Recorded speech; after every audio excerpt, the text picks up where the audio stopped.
नमस्कार, आप सभी को वॉइस ऑफ करियर में स्वागत है। आज मैथ टेस्ट संख्या 14 लेकर उपस्थित हुए हैं। ये जितने भी आज का क्वेश्चन है सारे के सारे प्रीवियस ईयर में कहीं ना कहीं किसी न किसी एग्जामिनेशन में आए हुए हैं। तो अपने आप को देखिए कि ऐसे प्रश्न को आप किस ढंग से सॉल्व कर पाते हैं, आपका अप्रोचिंग क्या है, आपका कैलकुलेशन क्या है। तो टेस्ट से सीखने को मौका मिलता है। तो देखिए पहला क्वेश्चन को हम देखते हैं। पहला क्वेश्चन है ABC में B 90 डिग्री है, एक समकोण त्रिभुज है जिसपे B 90 डिग्री है और A यहाँ पर हो जाएगा तो C यहाँ पे हो जाएगा। अब कहता है AB 7 सेंटीमीटर है, AB 7 सेंटीमीटर दिया हुआ है और AC माइनस BC बराबर जो है वह दिया हुआ है 1 सेंटीमीटर। तो जब भी एक समकोण त्रिभुज में होता है और पूर्ण संख्या के रूप में दिया हुआ हो वैल्यू, तो समझ जाइए कि वो ट्रिपलेट लागू होगा ही होगा, हर हालत में ट्रिपलेट लागू होगा। तो यहाँ पर देखिए एक वैल्यू देकर ये बता दिया है, 7 देकर बता दिया है कि हम ट्रिपलेट जो है 7 होता है, ट्रिपलेट 7 होता है, 24 होता है, 25 होता है। AC का मान 25 होगा और BC का मान 24 होगा। 25 में से 24 गया तो 1 बच जाता है। तो इसका मतलब इस समकोण त्रिभुज के तीनों भुजा मालूम चल चुका है। अब मान ज्ञात करना है आपका सेक C प्लस कॉट A का।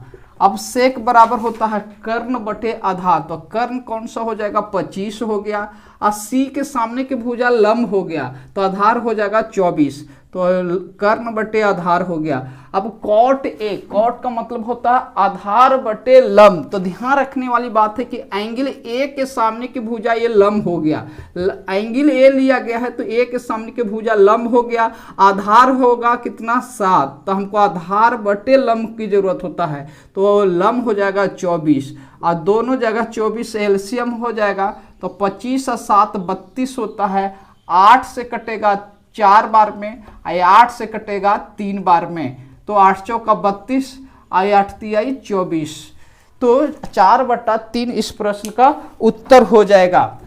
आगे क्वेश्चन नंबर 2। क्वेश्चन नंबर 2 क्या कहता है कि A की आय B से 40% अधिक है।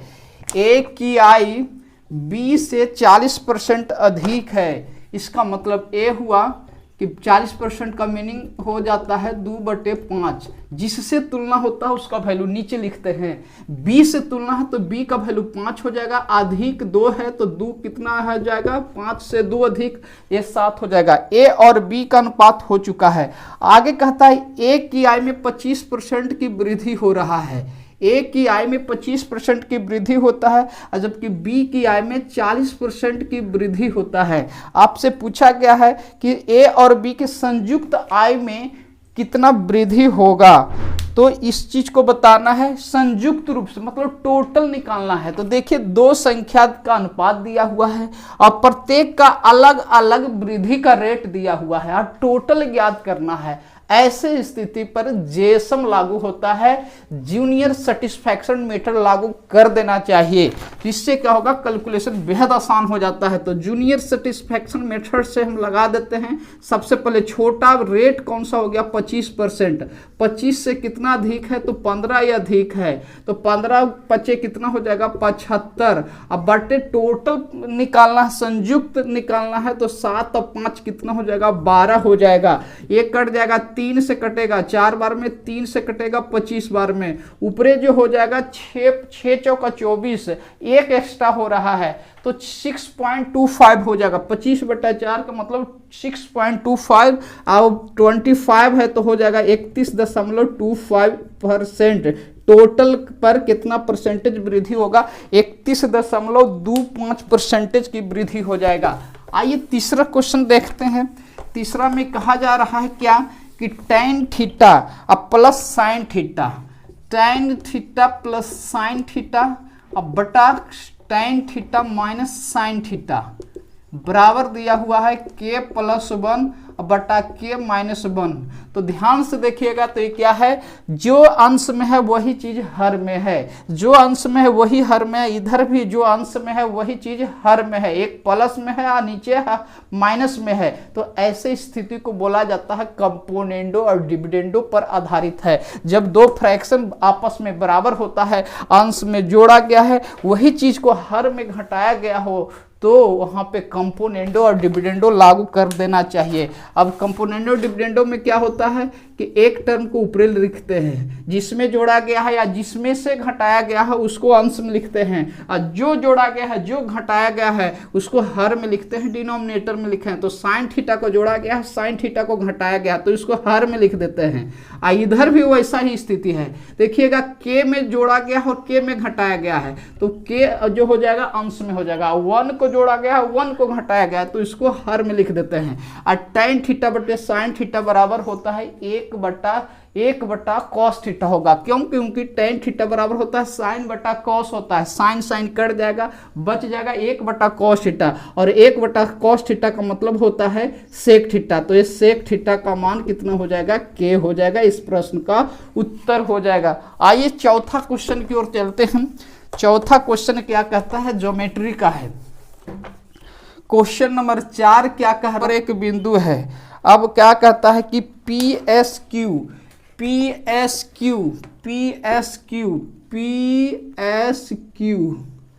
ऐसा PSQ मतलब ए वाला एंगल जो दिया हुआ है P डिग्री दिया हुआ है। अब क्या कहता है, एंगल TQR 46 दिले है, TQR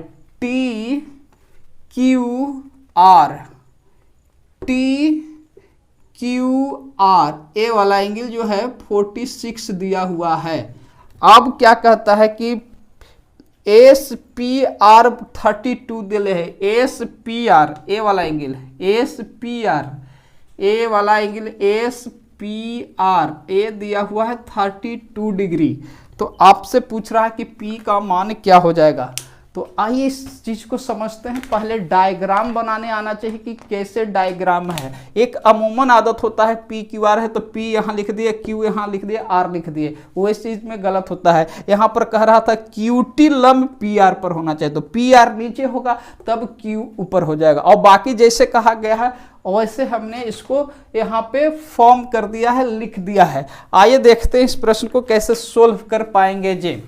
तो सबसे पहली बात कि ये 90 डिग्री है, ये 90 डिग्री हुआ, ये 32 डिग्री दिले है, तो इतना सा एंगल निकल जाएगा। कैसे निकलेगा? क्योंकि ये समकोण त्रिभुज हो जाएगा। समकोण त्रिभुज में 90 डिग्री ये है, ये 32 डिग्री है, तो 90 डिग्री से कम कितना हो जाएगा, ये वाला एंगल निकलेगा 90 माइनस 32, तो ये हो जाएगा 8 और 6 में से 9 में से 8 में से 3 गया तो ये बच जाएगा 5, तो ये 58 डिग्री हो जाएगा। ये 58 डिग्री है तो यह भी एंगल 58 हो जाएगा। क्योंकि आमने सामने का सम्मुख कोण आपस में बराबर हो जाएगा। आमने सामने का कोण सम्मुख कोण बराबर हो गया। अब देखिए ये 46 है, ये 58 है, ये P है, तो त्रिभुज के तीनों कोणों का योगफल 180 डिग्री होता है। तो क्या हो जाएगा, P हो जाएगा 46 हो जाएगा, 58 हो गया बराबर 180 डिग्री।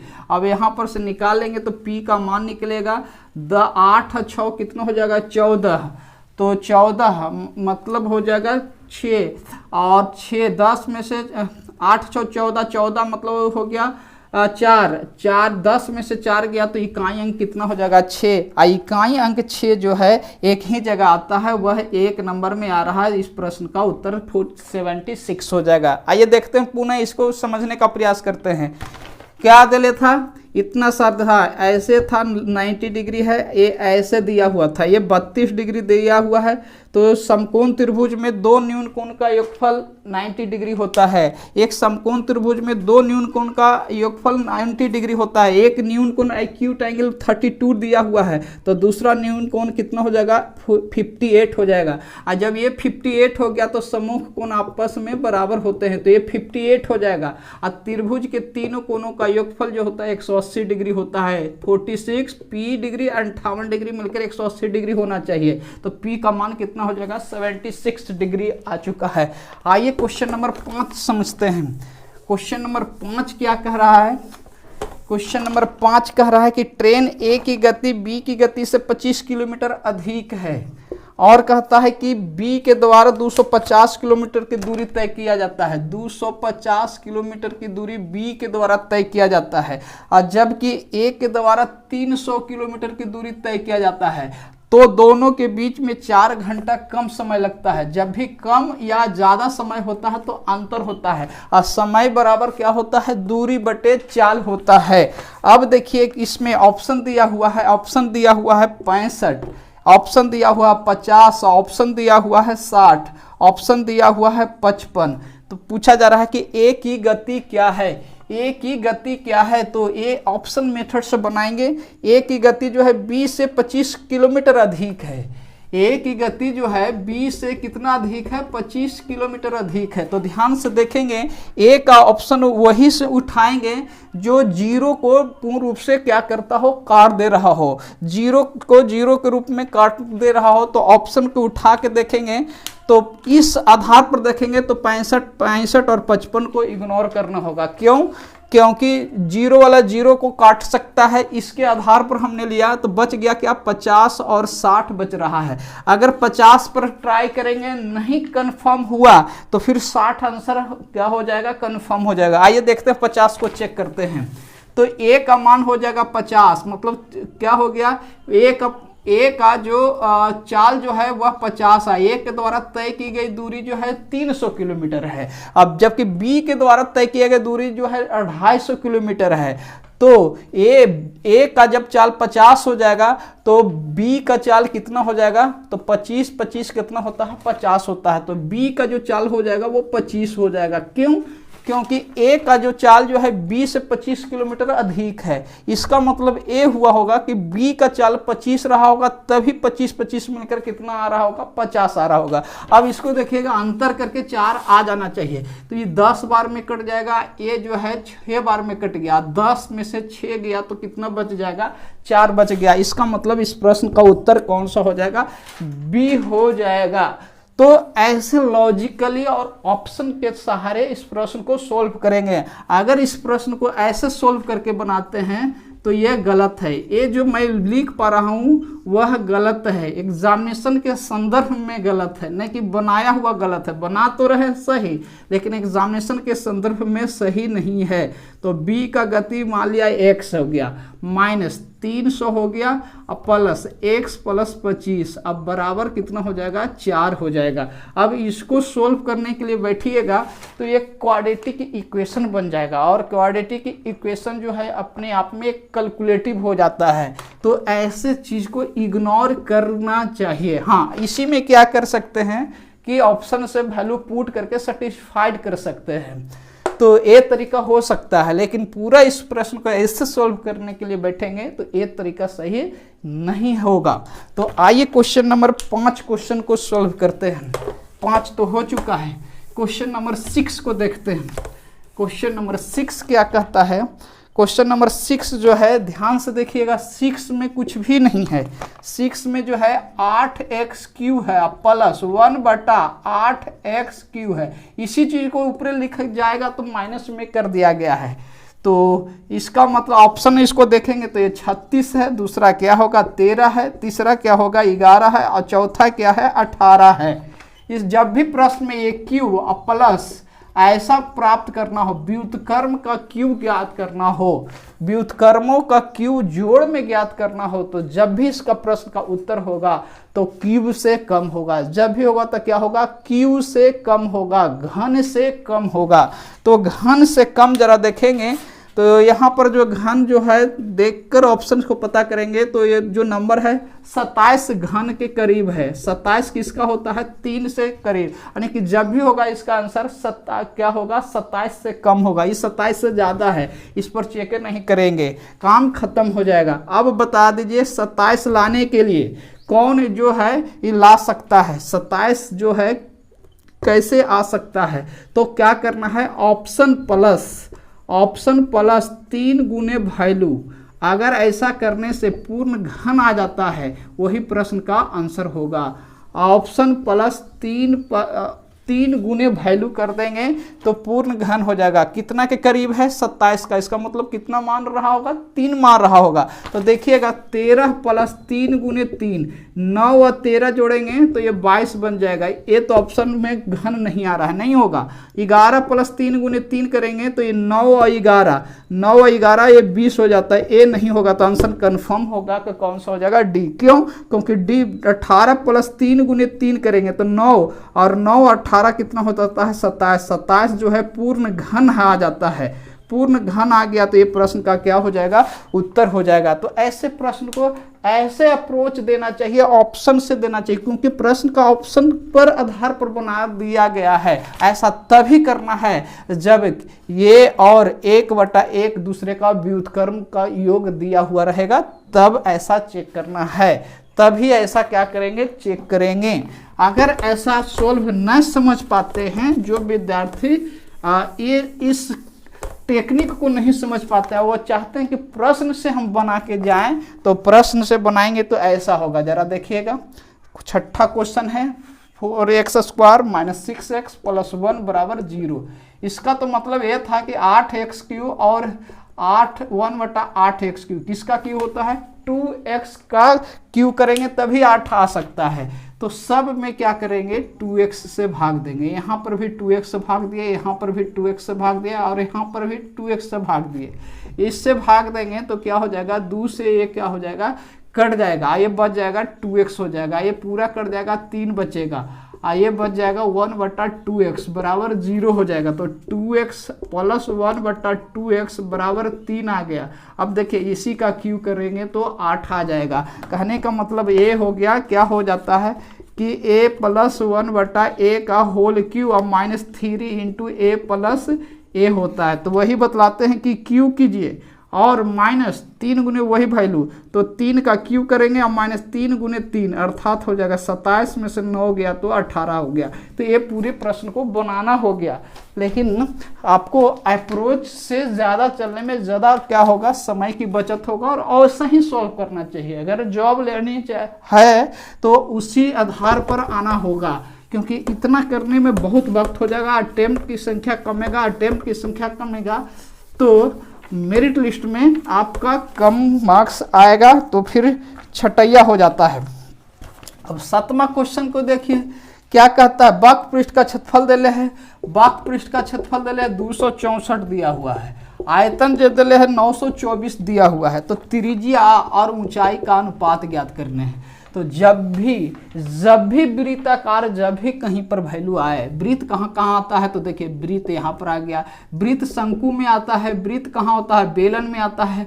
वृत्त के रूप में और कहाँ पर आता है? तो क्या हो गया? गोला में आ जाता है। और कहाँ पर आता है? तो अर्धगोला में आता है। इन तमाम जगह पर वृत्त का यूज होता है, मतलब उसका आधार होता है, उसी के रूप का जैसा होता है। तो इस स्थिति में जब भी पूर्ण रूप के संख्या में आता है तो त्रिज्या का मान कितना होता है? 7 होता है। त्रिज्या का मान कितना होता है? 7 होता है। तभी पूर्ण रूप में ये संख्या हो सकता है। 7 या 7 का कोई मल्टीपल भी हो सकता है। 7 या 7 का कोई मल्टीपल होगा तो वृत्त की त्रिज्या फिक्स होगा कि कितना होना है? 7 होना है। तो देखिए ऑप्शन को ध्यान से देखिएगा, बनाना नहीं है, ऑप्शन से देखेंगे तो 4 और 3। जीवन काल में त्रिज्या 4 नहीं हो सकता है जब पूर्ण रूप से संख्या ऐसा दिया हुआ रहेगा तब। अब बी में दे ले 3:2 और तीसरा में दे ले 7:6 और चौथा में दे ले 5:4। तो समझ सकते हैं वृत्त का त्रिज्या 7 कहाँ पर नजर आ रहा है? इसमें देखने को नहीं मिल रहा है, इसमें भी नहीं मिल रहा है, इसमें भी नहीं देखने को मिल रहा है। कौन सा हो जाएगा? सी हो जाएगा। एक ही जगह वृत्त की त्रिज्या 7 दिया हुआ है तो त्रिज्या 7 हो जाएगा, ऊंचाई कितना हो जाएगा? 6 हो जाएगा। इसको आप प्रूफ भी करके देख सकते हैं। वक्र पृष्ठ का क्षेत्रफल क्या होता है? 2πr × h होता है। आपको ये भी बताया जाता है कि जब वृत्त की त्रिज्या 7 हो, वृत्त की त्रिज्या कितना हो? 7 हो और उसका वृत्त की परिधि और एरिया जो होता है इसका वृत्त का परिधि 44 होता है और जबकि क्षेत्रफल जो होता है 154 होता है। तो 2πr है जो वृत्त का परिधि है तो ये 44 हो जाएगा। अगर ऊंचाई 6 रहा होगा तो तो कितना हो जाएगा 6 चौका 24 और 24 और 2 कितना हो गया 26 हो गया। ये प्रूफ हो गया। फिर 924 को प्रूफ करना चाहते हैं तो ये आयतन जो होता है पाई आर स्क्वायर इंटू एच। तो देखिए वृत्त का क्षेत्रफल 154 होता है। 154 हो गया गुने 6 लिखेंगे तो 6 चौका 24, 15 छक्का 90 और 2 92। तो ये क्या है प्रूफ चीज है। ऐसा तभी था जब वृत्त की त्रिज्या कितना होता है 7 होता है तब। यही में अगर वृत्त की त्रिज्या 14 होता तो परिधि 7 का दुगना है तो 44 का दुगना 88 हो जाएगा। और फिर 2 का वर्ग करके 154 में गुना करेंगे तो 2 का वर्ग कितना हो जाएगा 4, और 4 में जब 154 से गुना करेंगे तो 616 आ जाएगा। तो इस आधार पर वृत्त की त्रिज्या जहां जहां पर लागू होता है वहां पर इसको लागू करना चाहिए। तो इसके आधार पर हमने सिर्फ क्या कह दिया 7 और 6 हो गया, बिना कोई सॉल्व किए हुए सिर्फ और सिर्फ ऑप्शन को ऑब्जर्व किया और कुछ जानकारी है जिसके आधार पर हम सी ऑप्शन को अटेम्प्ट कर लिए। आइए क्वेश्चन नंबर 7 देखते हैं। क्वेश्चन नंबर 7 क्या कहता है। क्वेश्चन नंबर 7 जो है 7 तो हो चुका है। 8 क्या कहता है कि 3 sin थीटा बराबर जो दिया हुआ 2 cos स्क्वायर थीटा। अब देखिए इसी प्रश्न को कैलकुलेटिव जाएंगे, मेथड कैलकुलेशन करेंगे तो लंबा समय लगेगा। एंगल का मान पुट कर दीजिए। एंगल का मान थीटा बराबर 30 डिग्री पुट करके देखिए 30 या 60, 30 डिग्री ना होगा तो 60 डिग्री या 60 डिग्री ना होगा तो फिर 30 डिग्री। तो साइन 30 डिग्री का मान 1/2 होता है।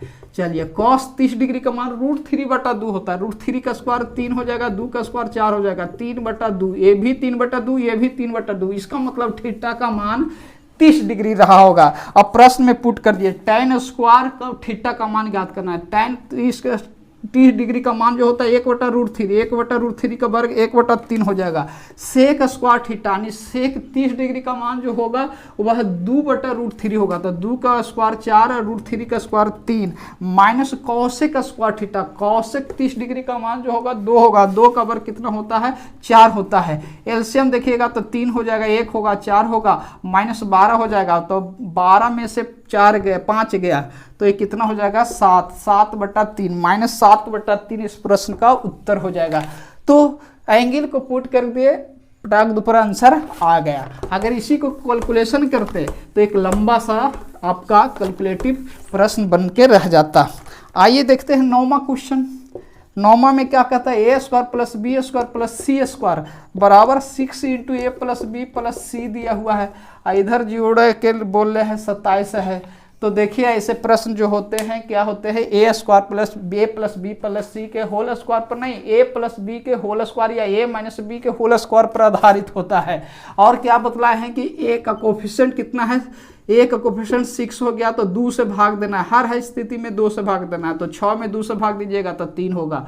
लेकिन a² का कोफिशिएंट कितना है 1 है तो 1 से भाग कितना होगा 1 से भाग दें। अगर यहाँ 4 रहता तो 4 से भाग देते, 5 रहता 5 से भाग देते, 9 रहता तो 9 से भाग देते। लेकिन सब जगह कोफिशिएंट कितना है 1 है तो सिर्फ 2 से भाग देंगे, आपका a b c का मान निकलते आ जाएगा। तो 3 आ गया। b का मान देखिए b में 6 से गुना हो जाएगा तो 6/2 बराबर 3 हो जाएगा। c में भी 6 से है तो 6/2 बराबर कितना हो जाएगा 3।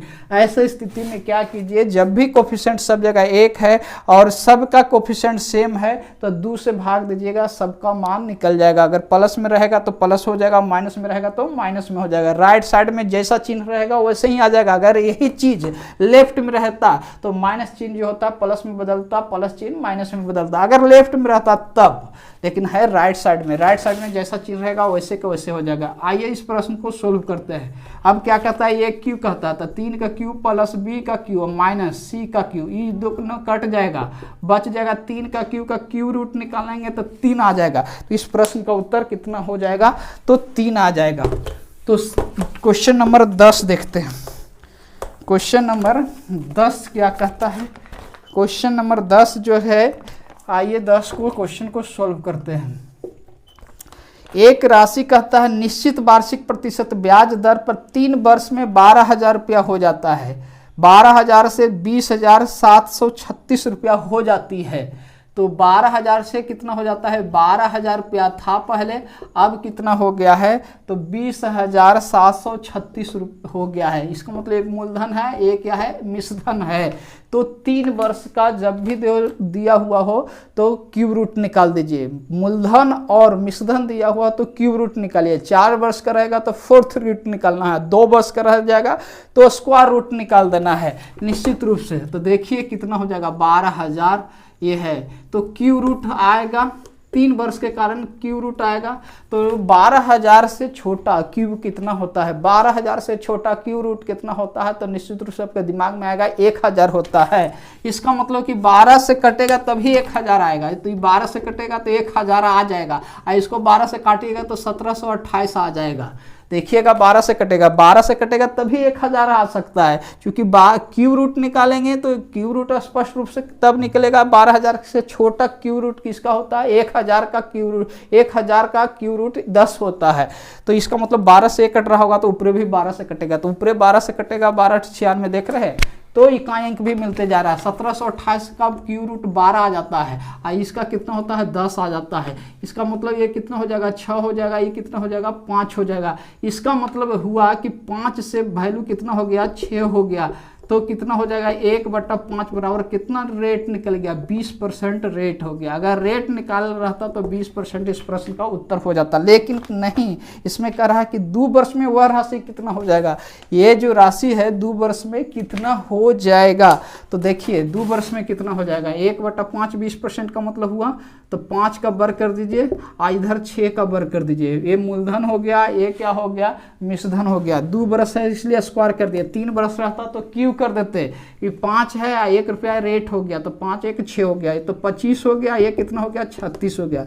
मूलधन देले था, कितना देले है, 12,000। तो 12,000 को हम ऐसे लिख देते हैं ताकि कैलकुलेशन करने पर प्रभाव न पड़ सके। 12,000 मूलधन देले था, तो देखिए इससे क्या होगा, काटने में बड़ी सुविधा होगी। क्या हो गया, 25 चौका कितना हो जाएगा, 100 हो जाएगा, तो 4 हो जाएगा, और गुने कितना करेंगे, 4, 120 गुने 4, क्यों, 25 चौका 100 हो गया, ये हो गया, यहाँ 120 हो गया, तो 120 गुने 4, तो यहाँ पर भी तो गुना होगा 120 गुने 4। और उसके बाद एक यूनिट डिजिट का कंसेप्ट लगाइए। यूनिट डिजिट का मतलब हो गया, यहाँ 6 में 12 से गुना नहीं करना, इकाई अंक से, तो 6 दूनी के 12 हो जाएगा, इकाई अंक 2, और 2 में 4 से गुना करेंगे तो इकाई अंक कितना हो जाएगा, 8 हो जाएगा।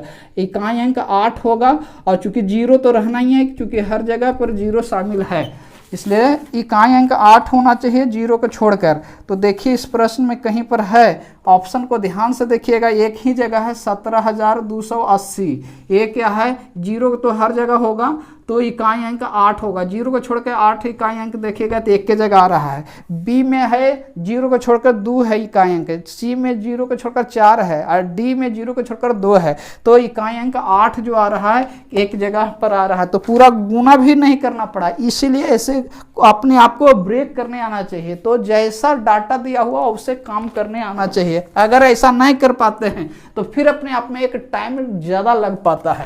तो यही सब चीज़ को सीखना है, यही कैलकुलेशन को सीखना है, नहीं कि मैथ बनाने आ गया जी, नहीं, आपको उसके अंदर कैलकुलेशन कैसे कर पाते हैं यह भी बहुत मायने रख पाता है। आइए क्वेश्चन नंबर 13 को देखते हैं, सॉरी 11 को देखते हैं।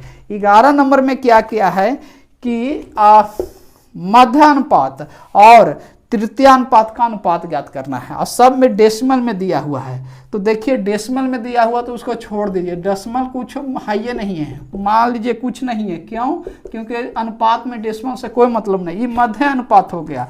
और तृतीय अनुपात आपको पता है 2.4 बी के स्क्वायर बटा ए होता है, बी के स्क्वायर बटा ए होता है, ये हो गया।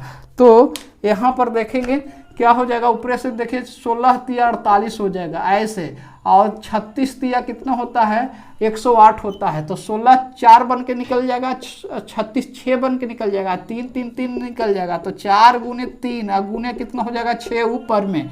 आइए 24 का स्क्वायर हो जाएगा, 24 का स्क्वायर करेंगे तो ये 6 बार में कट जाएगा, तो अर्थात कितना हो जाएगा 24 गुने 6 ऐसा लिख दिए। अब भाग कीजिए तो देखिए 6 6 कट जाएगा, और 4 तिहाई 12, 12 दूनी के 24, यानी कि 1 अनुपात कितना हो गया, 2 हो गया। कोई डेसिमल से कोई मतलब नहीं, अनुपात में डेसिमल टेसिमल कुछ होता नहीं है, सीधा अंक पर काम करना चाहिए, नहीं तो क्या होगा, डेसिमल के गुना भाग वर्गमूल करने के चक्कर में बहुत टाइम टेकिंग होता है। यही सब चीज दिमाग में सेट करना चाहिए कि कब हमको कैलकुलेशन करना है, कब नहीं करना है। ये सब तब होगा जब अपने आप पर खुद पे वर्क होगा, तब होगा। ऐसा सोचेंगे, ऐसा करेंगे तब होगा, जब तक एक्शन में ना लाएंगे तो हो ही नहीं सकता है। आइए देखते हैं क्वेश्चन नंबर 11 के बाद 12 क्वेश्चन नंबर क्या कहता है। कहता है 12 में 54,000 रुपया में एक वस्तु खरीदी गई है, ठीक है। 54,000 रुपया में एक वस्तु के खरीदा गया हो, 30% के हानि पर बेचा गया है। अब कहता है इस प्राप्त राशि से उसने एक और वस्तु खरीदी और उसे 60% के लाभ पर बेच दिया, तो इस प्रकार उसका कुल लाभ या हानि प्रतिशत ज्ञात करना है। तो देखिए, लाभ प्रतिशत या हानि प्रतिशत ज्ञात करना हो तो कभी भी कांस्टेंट का यूज ना कीजिए, इस सब चीज को अवॉइड कीजिए। ये सब वही बच्चे अपनाते हैं जिनके पास कंसेप्ट होता है, जिनके पास कंसेप्ट नहीं हो पाता है तो 54,000 का यूज करेंगे तो बहुत बड़ा कैलकुलेशन हो जाता है। तो आइए इस प्रश्न को समझते हैं। तो 54,000 रुपया में एक वस्तु खरीदा था, कहा है कि 30% के हानि पर बेचा है। अब फिर कह रहा है कि इस राशि पर, जो राशि प्राप्त हुआ, उसने एक और वस्तु खरीदा, मतलब एक के बाद एक और खरीद लिया। इस कंसेप्ट को कहा जाता है सक्सेसिव कंसेप्ट कहा जाता है। एक के बाद दूसरा और कुछ राशि आता है तो उसे सक्सेसिव कंसेप्ट कहते हैं। तो इस प्रश्न को हम सक्सेसिव कंसेप्ट पर बना दिए। क्यों समझ गए? इसलिए क्योंकि ऐसा डाटा दिया हुआ था, ऐसा भाषा दिया हुआ था, और परसेंटेज लाभ हानि निकालना है तो कभी भी हम कांस्टेंट राशि का यूज नहीं करेंगे, 5400 का यूज न करके प्रश्न को बनाते हैं और सक्सेसिव कंसेप्ट पर बनाएंगे।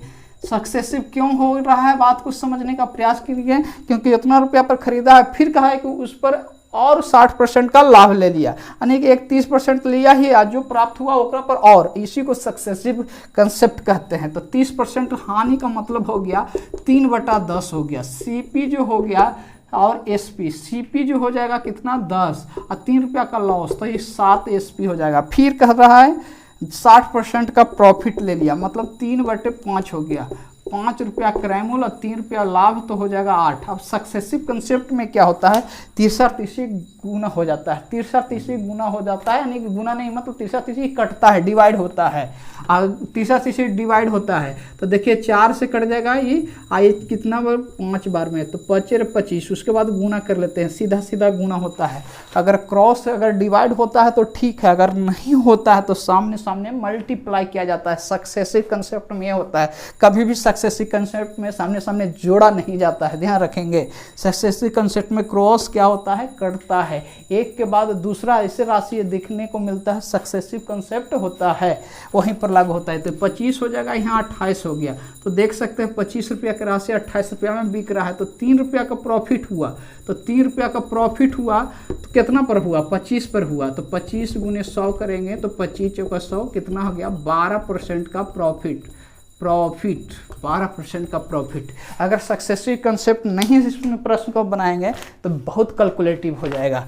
तो आइए क्वेश्चन नंबर 13 को देखते हैं।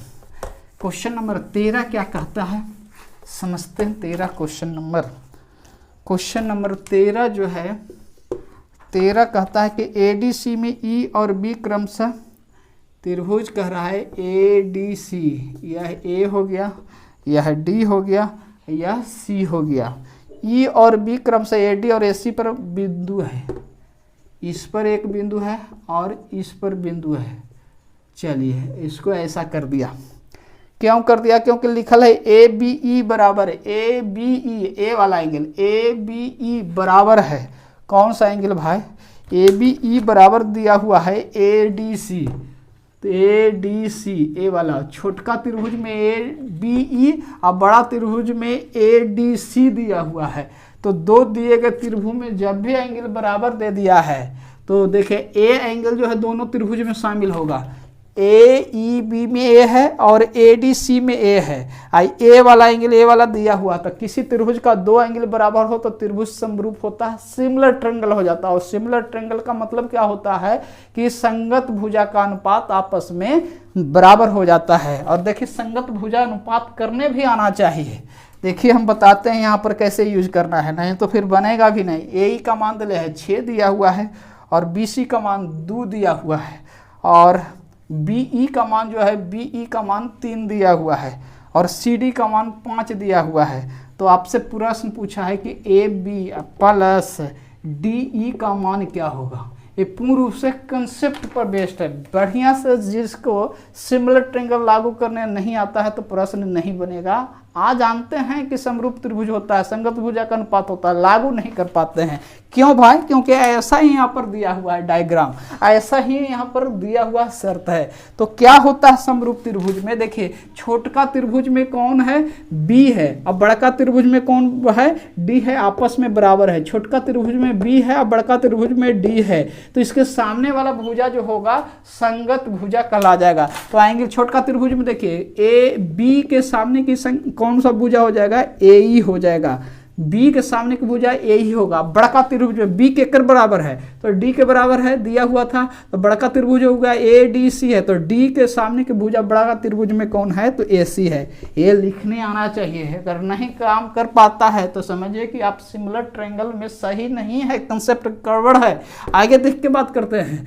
और क्या है कि आपको देखिए एंगल ए तो दोनों त्रिभुज में शामिल रहता है। छोटका त्रिभुज में ए है, ए वाला छोटका त्रिभुज होगा, तो छोटका त्रिभुज के सामने की भुजा क्या हो जाएगा? BE हो जाएगा, तो B लिखेंगे। अब बड़का त्रिभुज में ए के सामने की भुजा क्या होना है? CD है, तो CD हो गया।